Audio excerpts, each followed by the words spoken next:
Chapter 2। দেখো এখানে 1 নম্বর অঙ্কটা 4-এর 1, 4 নং-এর 1 কি বলছে? গাণিতিক বাক্যগুলো দিয়ে গল্প তৈরি করতে বলছে। তো গাণিতিক বাক্যটা আগে লিখি, 32 যোগ 17, হ্যাঁ, ভাগ 9। ঠিক আছে, ভাগ 9। তো আমরা জানি কি প্রথম বন্ধনীর কাজ আগে করতে হয়, তাই না? প্রথম জি বন্ধনী, স্যার। হ্যাঁ, প্রথম বন্ধনীর কাজ আগে করতে হয়। ধরো রহিমের কাছে আমরা গল্পটা তাহলে প্রথম বন্ধনীর ভিতরে দিয়ে শুরু করব। লিখবো রহিমের কাছে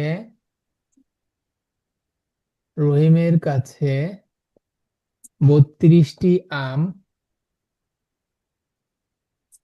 ও করিমের কাছে, যে কোনো নাম হইতে পারে, আমি করিম দিলাম, করিমের কাছে 17টি আম আছে। ঠিক আছে,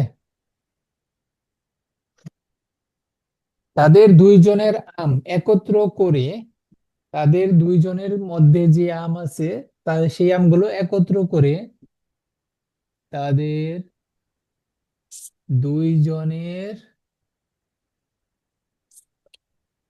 আম গুলো একত্র করছে। যোগ মানে কি? একত্র না, জি স্যার। একত্র বা একসাথে লিখতে পারো, একসাথে করে 9 জন বন্ধুর মধ্যে ভাগ করে দিল। বা একসাথে করে 9 জন বন্ধুকে, সেই আমগুলা, হ্যাঁ, 9 জন বন্ধুকে ভাগ করে দিল। তাহলে এখানে কি বের হবে?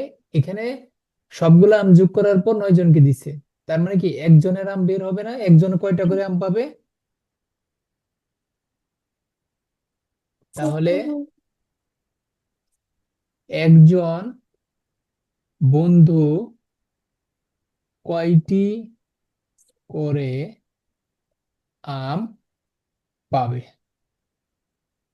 দেখো এটাই কিন্তু হয়ে গেল আমাদের গল্পটা।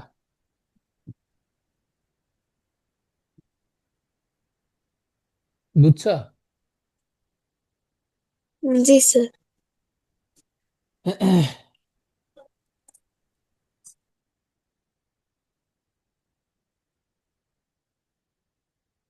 দেখো প্রশ্নটা যদি এরকম প্রশ্ন তোমাকে দিয়ে দেয়, গল্পটা যদি দিয়ে দেয়, তখন কিন্তু তোমার এইটাই কাজ করবা। ধরো তোমাকে বলছে রহিমের কাছে 32টি আম ও করিমের কাছে 17টি আম আছে, তাদের দুইজনের আমগুলো একসাথে করে 9 জন বন্ধুকে ভাগ করে দিল। তাহলে একজন বন্ধু কয়টি করে আম পাবে? তখন কিন্তু তোমাকে এই কাজটাই করতে হবে। প্রথমে তাদের দুইজনের আম একসাথে যোগ করবা, হ্যাঁ, যোগ করার পর যে যোগফল আসবে, সেই যোগফলকে কি করবা? 9 জন বন্ধুকে ভাগ ভাগ করে দিবা, তাই না? নয় জি জন স্যার। বন্ধুকে ভাগ করে দিবা, ভাগ করে দিলে কি একজনের, একজন কয়টা আম পাবে তখন কিন্তু বের হয়ে যাবে, তাই না? আমরা সবগুলো জি আম স্যার। যদি 9 জন বন্ধু দিয়ে ভাগ করি, তাহলে একজন কতগুলো আম পাবে সেটা কিন্তু বের হয়ে যাবে, তাই তো? জি স্যার। হ্যাঁ, এভাবে একটু বুঝে করবা। এখানে তুমি যে কোনো নামই দিতে পারো, যেহেতু গল্প বলছে, এটা রহিম করিমে হইতে হবে তা না। আমের জায়গায় তুমি লিচু দিতে পারো, হ্যাঁ, পেয়ারা দিতে পারো, সমস্যা নাই। হ্যাঁ, কিন্তু গল্পটা এই রকম হবে। ঠিক আছে।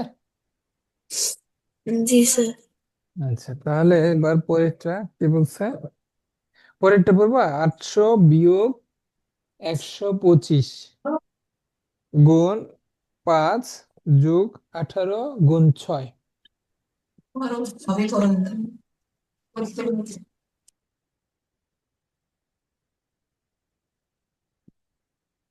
পারবা?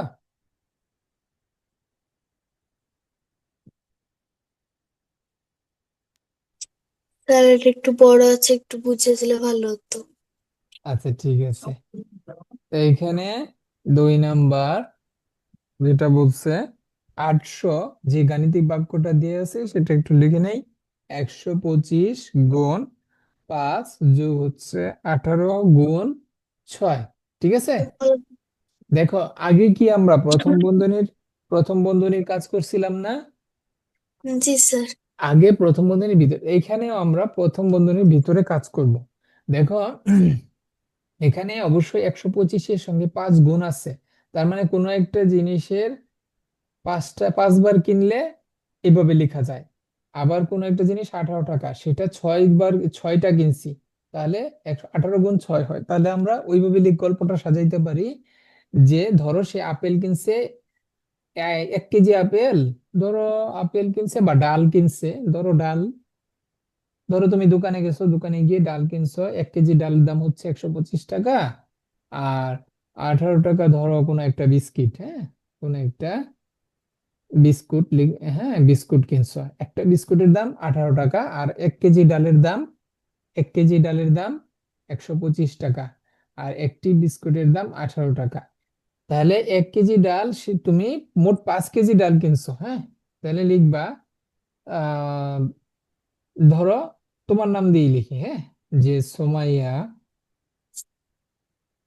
সোমাইয়া দোকানে থেকে, দোকান থেকে 125 টাকা করে, 125 টাকা করে 5 কেজি, 5 কেজি ডাল এবং, হ্যাঁ, 125 টাকা দরে, মানে কি 1 কেজির দাম 125 টাকা, তাহলে 5 কেজির দাম কি হবে, 125-এর সঙ্গে 5 গুণ হবে না? জি স্যার। হ্যাঁ, ডাল এবং কি কিনছো, শুধু ডাল না, এবং কিনছো বিস্কিট 118 টাকা দরে, 18 টাকা দরে, 18 টাকা দরে 6টি বিস্কিট, 6টি বিস্কুট, হ্যাঁ, কিনলো, হ্যাঁ, 6টি বিস্কুট কিনলো। সে দোকানদারকে দিল কত টাকা? সে দোকানদারকে দিল 800 টাকা। সে দোকানদারকে দিল 800 টাকা। এখন তার কাছে কত টাকা অবশিষ্ট রইল? তার কাছে কত টাকা অবশিষ্ট রইল? হ্যাঁ, দেখো আমাদের গল্পটা কিন্তু হয়ে গেছে। দোকানে গিয়ে সুমাইয়া 125 টাকা ধরে 5 কেজি ডাল কিনছে, তার মানে 125 × 5 প্রথমে করতে হবে, 125 × 5। তারপর 18 টাকা দরে 6টা বিস্কুট, তার মানে হচ্ছে 18 × 6। তাহলে এখানে বিস্কুট এবং ডালের দাম একসাথে চলে আসলো, হ্যাঁ। চলে আসার পর তুমি দোকানদারকে দিছো 800 টাকা। সেই 800 টাকা দিয়ে তোমার যে যা কিনছো সেই দামটা বাদ দিয়ে দোকানদার তোমাকে বাকি টাকা ফেরত দিবে না? জি স্যার। হ্যাঁ, তাহলে এভাবে গল্পটা স্যার এটা সাজানো। কি লিখেছেন? সুমাইয়ার নিচে? কিনলো, বিস্কুট কিনলো, ঠিক আছে, জি স্যার। এভাবে সাজিয়ে লিখবা।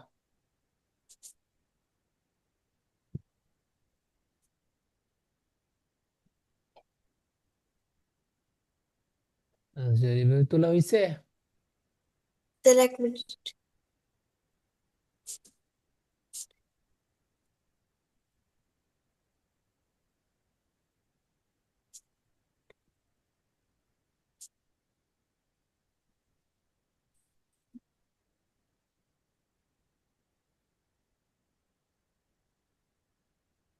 তুমি ডাল না দিয়ে তুমি চিনি দিতে পারো, মানে তুমি গল্পটা সাজাইলেই হলো। বিস্কুট না দিয়ে তুমি এখানে দিতে পারো যে কলা। হুম, কিন্তু গল্পটা এইভাবে লিখতে হবে। স্যার হয়ে গেছে তোলা। আচ্ছা, তাহলে এবার দেখো আমরা 4 নাম্বার শেষ, 5 নাম্বারে চলে যাই। 5 নাম্বার অঙ্কটা দেখো কি বলছে।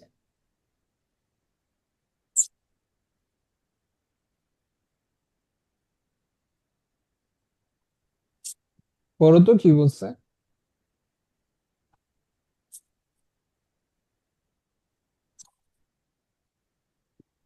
এখন আমাদেরকে গাণিতিক মানে ইয়া দিয়ে দিচ্ছে, কথার অঙ্ক দিয়ে দিচ্ছে, মানে গল্প দিয়ে দিচ্ছে, সেখান থেকে কি করতে হবে, এই যে এরকম গাণিতিক বাক্য বানায় আমাদেরকে সমাধান করতে হবে, বুঝছো? মানে আবার উল্টা গুলা, গল্প দিয়ে দিচ্ছে, এখন আমাদেরকে গাণিতিক বাক্য বানায় আমাকে বের করতে হবে আনসার, তাই না? 5 নম্বর, পড়ো তো কি বলছে। 12টি কলা এবং 8টি পেঁপের মূল্য একত্রে 616 টাকা।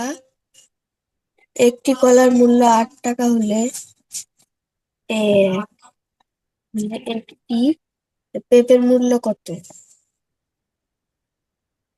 আবার আবার পড়ো, ক্লিয়ার শোনা যায়, বলো আবার বলো। 12টি কলা এবং 8টি পেঁপের মূল্য একত্রে 616 টাকা। হুম। এক- একটি কলার মূল্য 8 টাকা হলে একটি পেঁপের মূল্য কত? বের করতে পারবা পেঁপের মূল্য কত হবে? 8 টাকা।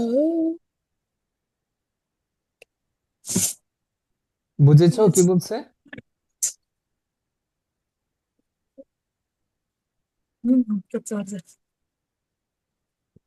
জি স্যার। করতে পারবা? জি স্যার। বলো কিভাবে সাজাবো, বলো দেখি। একটি কলার মূল্য একটি পেঁপের মূল্য 12টি কলার আগে হচ্ছে একটা কলার মূল্য হচ্ছে 2 টাকা। তো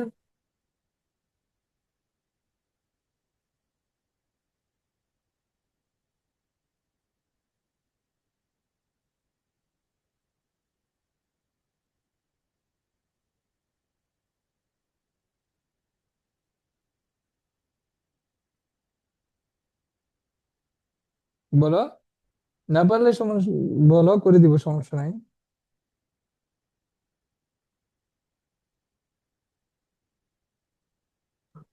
স্যার আগে 12টি কলার দাম বের করবো। হুম, তারপর? এটা 8টি পেঁপে মূল্য থেকে বিয়োগ করে 12টি কলা এবং 8টি পেঁপের মূল্য থেকে বিয়োগ করব। আচ্ছা, আমি একটু বলে লিখে দিই, তুমি সুন্দর করে সাজিয়ে নিও, হ্যাঁ।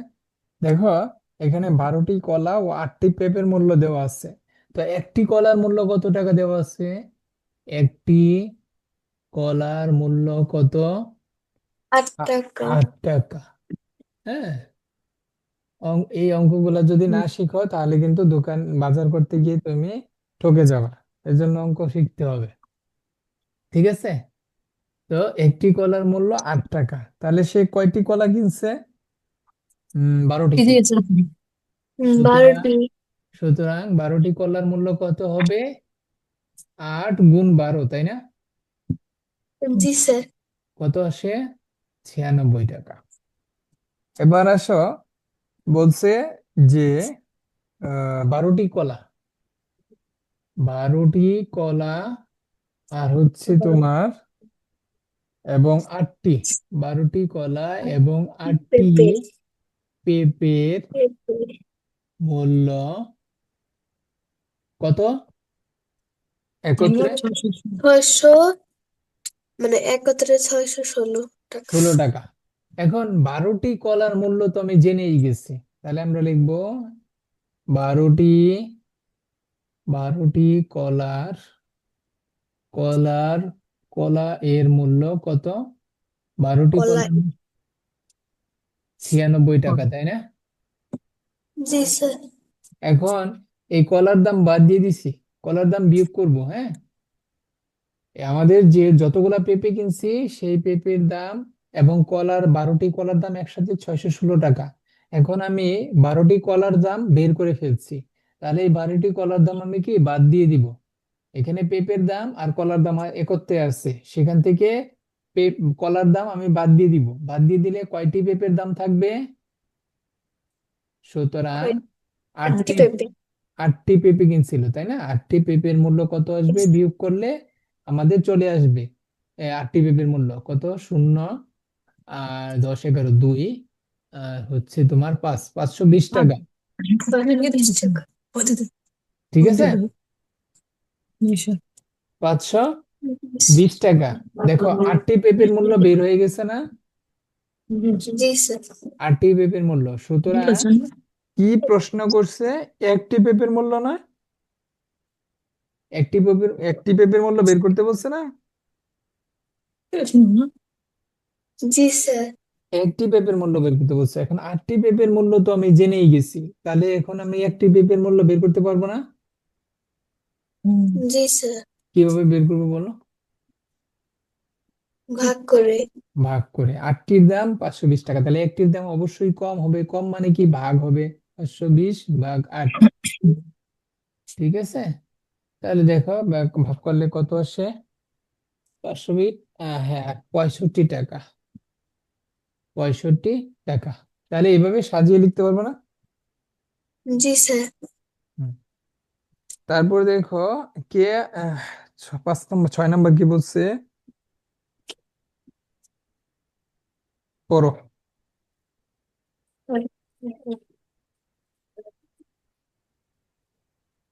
জি স্যার। হ্যাঁ হ্যাঁ পড়ছি। পাঁচটি গরু এবং 8টি ছাগলের মূল্য একত্রে 625 টাকা, 800 টাকা। একটি ছাগলের মূল্য 17,016 টাকা। 60 টাকা। ও কই এ 600 টাকা। 600 তো আমি তাই বলি টাকা। একটি গরুর মূল্য কত? ওভাবেই আগেরটা যেভাবে গেলো ওভাবেই। এর একটি ছাগলের মূল্য এত টাকা আছে, তাহলে 8টি ছাগলের মূল্য বের করে দাও। করো। এবার ওটা দেখে করলে তোমাকে করতে বললো এটা। পড়তে পারলো। তুমি শুরু করে দাও, এ তো সমস্যা আমার। আচ্ছা, এটা কি পারবা করতে? চেষ্টা করছিস না? জি আগেরটার স্যার। আগেরটার মতোই সেম, একটু চেষ্টা করলেই পারবা। ঠিক আছে, করো। জি স্যার। ঠিক আছে, তাহলে এটা একটু বাসায় চেষ্টা করো। আমি 7 নম্বরটা করাই দিই, হ্যাঁ। দেখো, কেয়া এবং মারুফের, ঠিক আছে। বলো 7 নম্বর প্রশ্নটা পড়ো। সেম আগেরটার মতোই 6 নম্বরটা বাসায় করে নিও। 7 নম্বরটা পড়ো। কেয়া এবং মারুফের মাসিক পারিবারিক খরচ একত্রে 70,500 টাকা। কেয়ার অপেক্ষা মারুফের মাসিক খরচ 5,600 টাকা বেশি। কেয়া মারুফ কেয়া ও মারুফ প্রত্যেকে মাসিক পারিবারিক খরচ কত? বুঝেছো কি বলছে? জি স্যার, খরচের ব্যাপারে। খরচের ব্যাপারে কিন্তু বের করতে পারবা দুইজনের আলাদা, দুইজনের মাসিক খরচ বের করতে বলছে। কার কত টাকা মাসিক খরচ? মাসিক মানে কি? সে মাসে, এক মাসে কত টাকা খরচ করে, তাই না? এক মাসে তার জি পরিবারে স্যার। কয় টাকা খরচ হয়, সেইটাই বের করতে বলছে। পারবা? জি স্যার। বলো কিভাবে সাজাবা।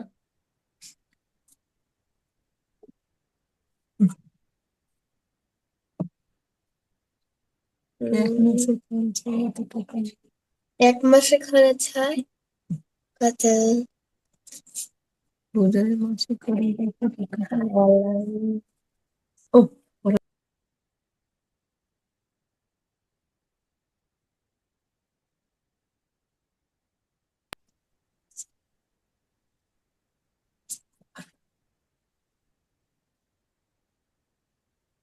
আচ্ছা দেখো, এখানে এটাতে ভাগ ভাগ ভাগ কত বল?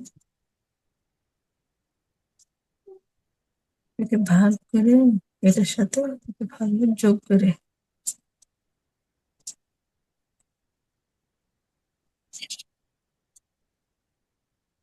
আচ্ছা দেখো, এই অঙ্কটা একটু একটু আছে, পেঁচানো আছে তো।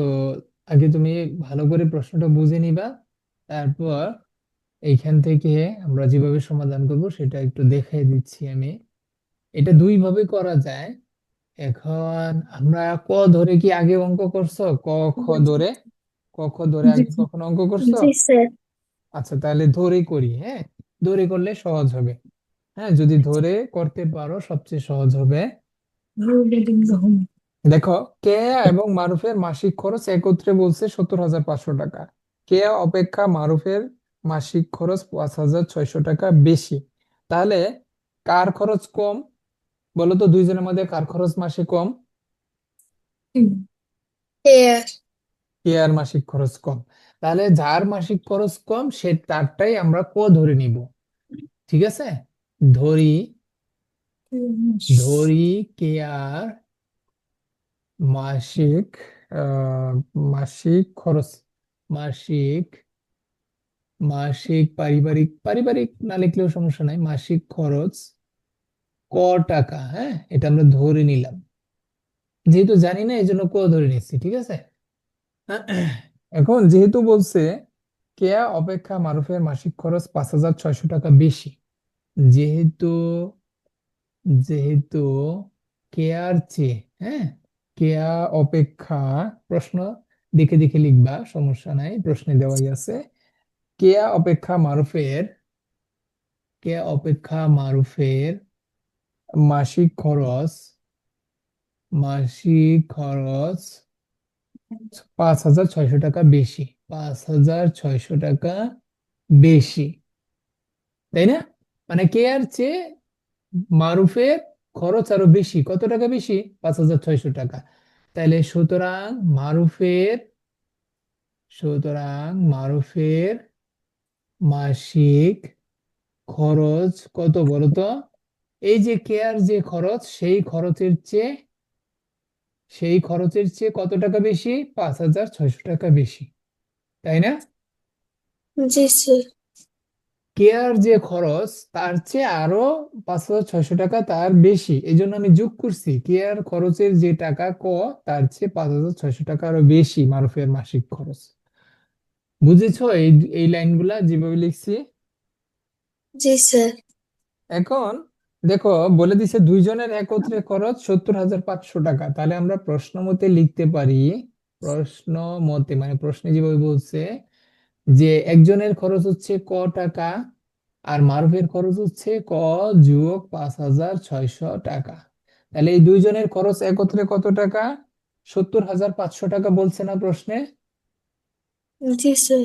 হ্যাঁ, তাহলে আমরা এটাই লিখছি। দেখো, প্রশ্ন মতে কেয়ার খরচ যোগ হচ্ছে মারুফের খরচ, এই দুইজনের খরচ একত্রে কত? 70,500 টাকা, তাই না? জি স্যার। হ্যাঁ, তাহলে আমরা লিখবো একটা ক আর একটা ক যোগ করলে কয়টা ক হয়? দুইটা ক হয়, তাই না? দুইটা জি ক। স্যার।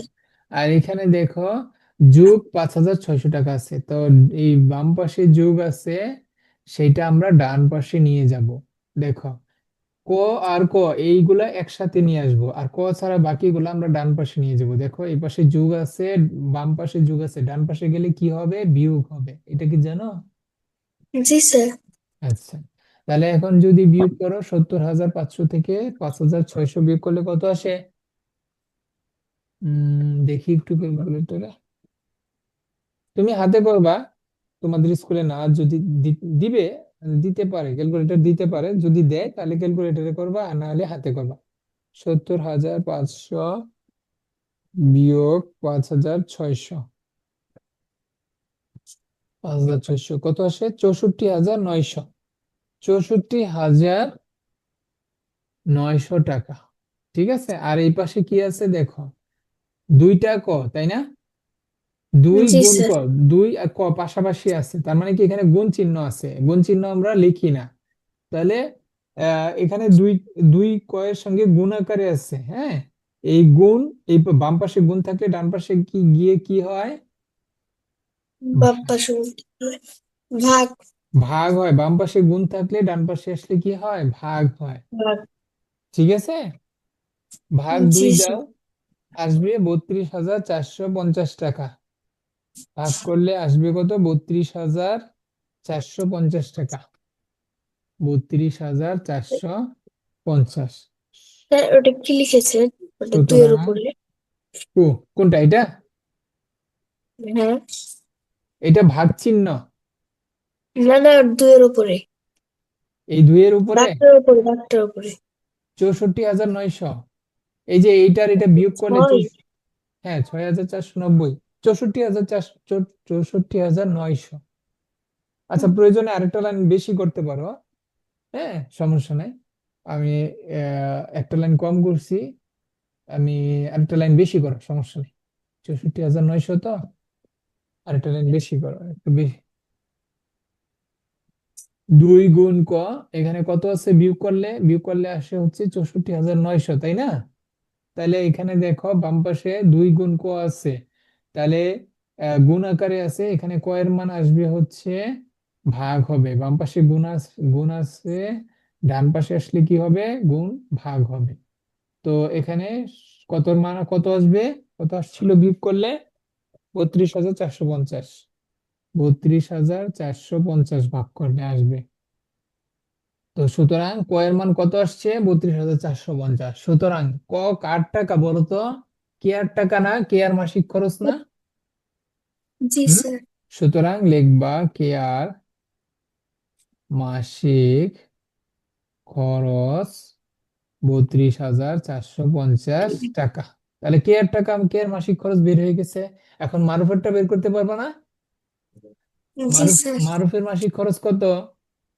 হ্যাঁ, সুতরাং মারুফের মাসিক খরচ কত হবে? এই যে কেয়ার টাকা যোগ 5,600 ছিল না?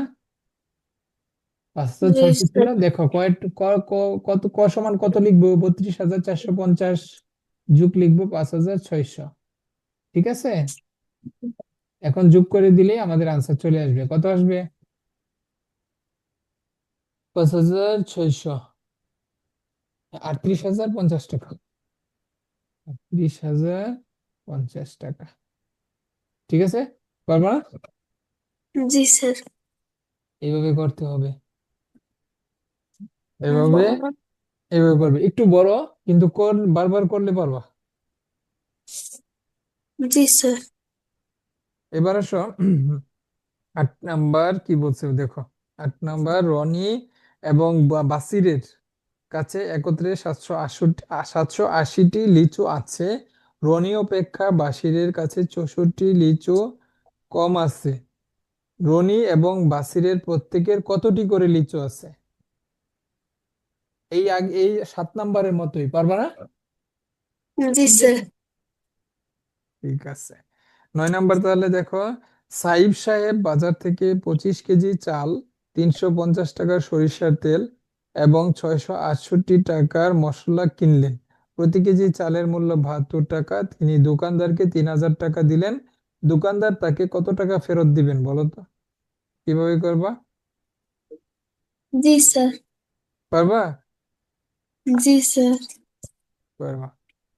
10 নাম্বার বলছে, একটি ফলের দোকানে একটি আনারস 48 টাকায়, একটি আনার 95 টাকায়, একটি আতা ফল 75 টাকায় বিক্রয় হয়।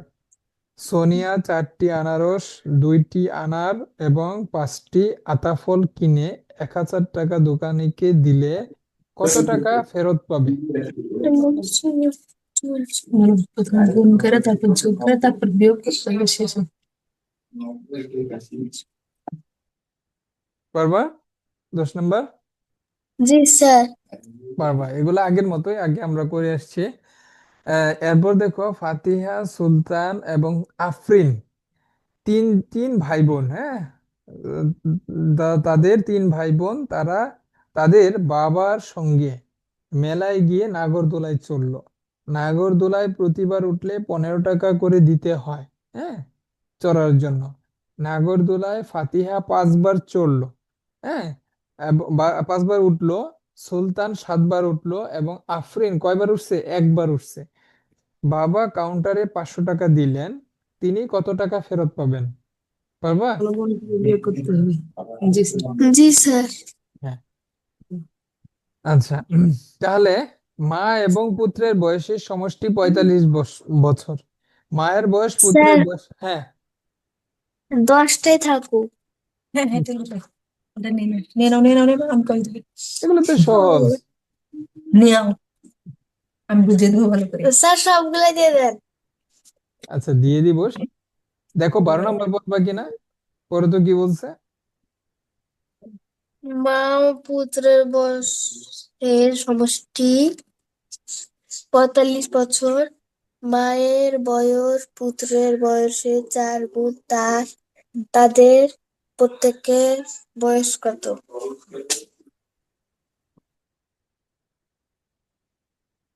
কিভাবে সাজাবা দেখি, বলো দেখি।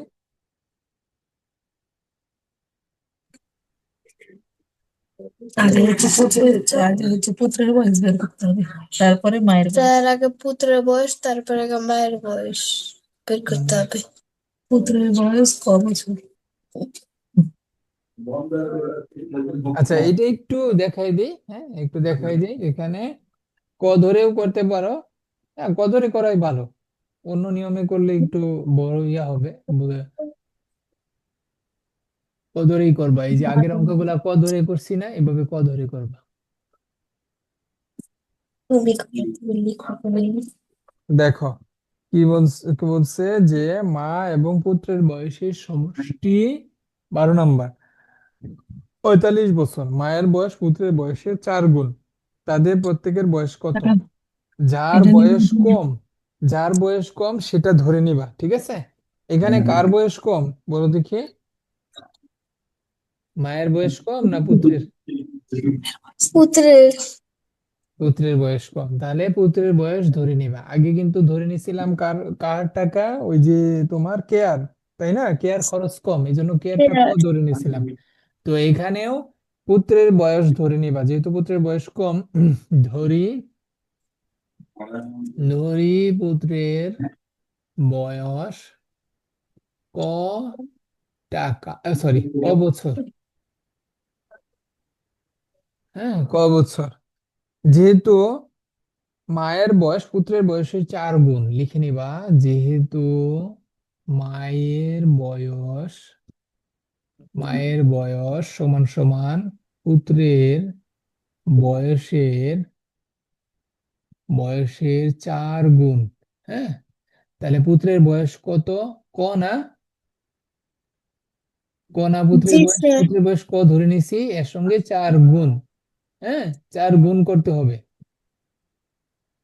এত বছর, তাহলে গুণ করলে কত আসে? 4 ক বছর, তাই না, 4 ক বছর আসে।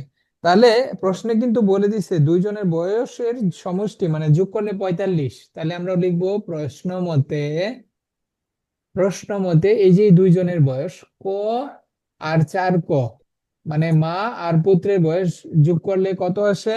45, তাই না। জি স্যার। হ্যাঁ, তাহলে ওই যে আগের মতোই ক আর 4 ক যোগ করলে কয়টা ক হয়? 5টা ক হয় না? 5 টাকা, জি স্যার। 5 টাকা। এখন 5-এর সঙ্গে ক গুণ অবস্থায় আছে, তাই না, 5-এর সঙ্গে ক গুণ অবস্থায় আছে। তাহলে আমরা এখন যদি ক এর মান বের করতে চাই, এই পাশে বাম পাশে গুণ আছে, ডান পাশে আসলে কি হবে? ভাগ হবে, তাই না।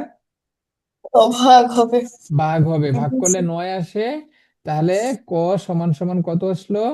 9। ক কার মান? পুত্রের বয়স। ক কার বছর, কার বয়স? পুত্রের বয়স। সুতরাং পুত্রের বয়স, সুতরাং পুত্রের বয়স কত বের হইলো? 9 বছর, তাই না। জি স্যার।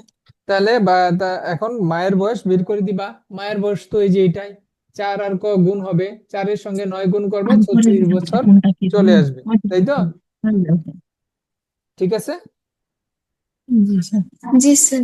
আচ্ছা 13 নম্বর, একজন শ্রমিক 5 দিনে, আজকে আমরা এই অধ্যায়টি শেষ করে দিব যেহেতু খুবই সহজ সহজ অঙ্ক। একজন শ্রমিক 5 দিনে 3,125 টাকা আয় করেন, 3 সপ্তাহে তিনি কত টাকা আয় করেন, পারবা? জি স্যার। জি স্যার। ঠিক আছে। 14 নম্বর বলছে শরীফুল 72 টাকা দিয়ে 3টি খাতা কিনলো, 12টি খাতা কিনতে তার কত টাকা লাগবে, পারবা?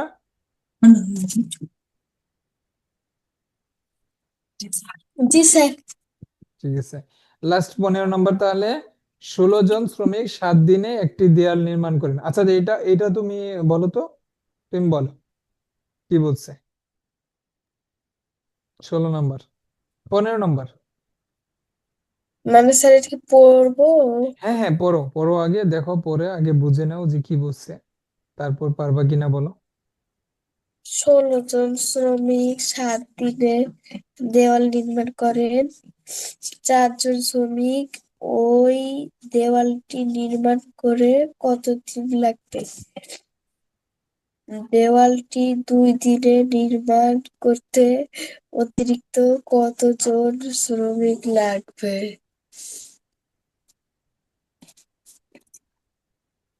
স্যার এটা কি করে করবো? আচ্ছা, সেটা আমরা তো দেখবোই, কিন্তু আগে বুঝছো কিনা কি বলছে, কি কথা গুলো জি বলছে, স্যার।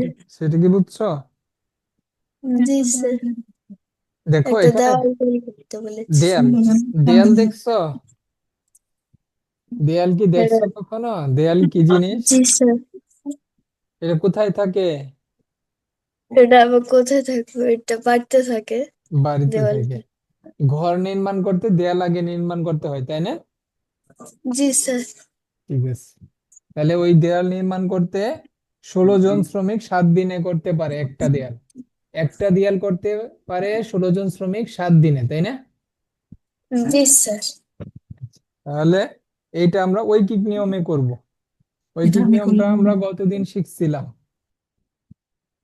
তো 16 জন শ্রমিক 7 দিনে করতে পারে একটি দেয়াল।